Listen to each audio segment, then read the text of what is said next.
In part 1, we saw Christianity in its earliest form, a faith without power, a belief carried by conscience, not law, a movement defined by persuasion rather than enforcement.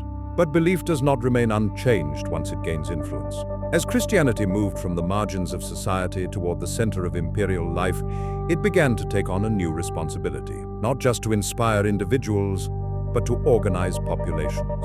This transition did not happen overnight. It unfolded gradually as Christianity became woven into the fabric of Roman governance. Once the faith was legally recognized, it was no longer just a spiritual identity. It became a social one. Belief now carries status, protection, legitimacy, and with legitimacy came authority. Authority requires definition.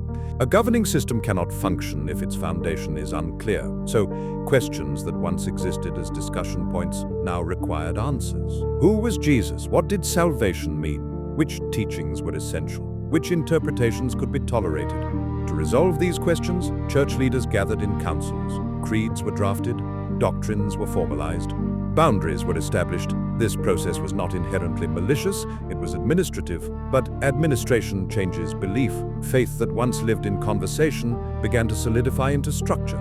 Interpretation narrowed, variation became deviation, and deviation, over time, became threat. At this stage, disagreement was no longer just theological, it became social. To hold the wrong belief could affect one's standing in the community, access to positions, participation in public life. Heresy, which once meant simply choosing a different interpretation, began to carry legal and moral weight.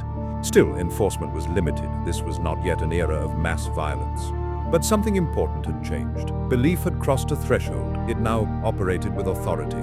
And authority always asks the same question. How do we preserve order? As Christianity spread across different cultures, maintaining unity became increasingly difficult. Local traditions clashed, regional interpretations conflicted, older belief systems persisted. To govern effectively, the system needed consistency. So alignment became a priority.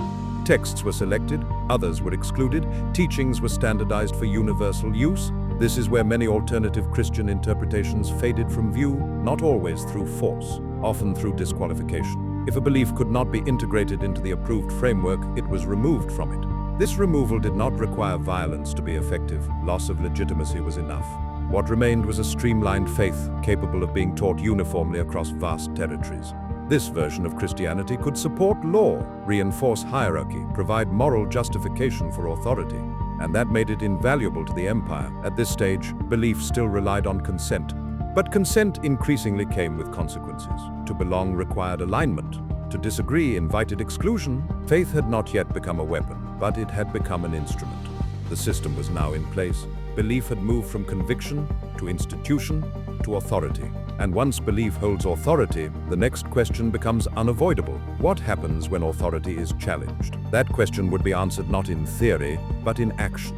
In part 3, we'll examine what occurred when belief moved beyond authority into enforcement, and how a faith rooted in conscience became bound to conquest, law, and punishment.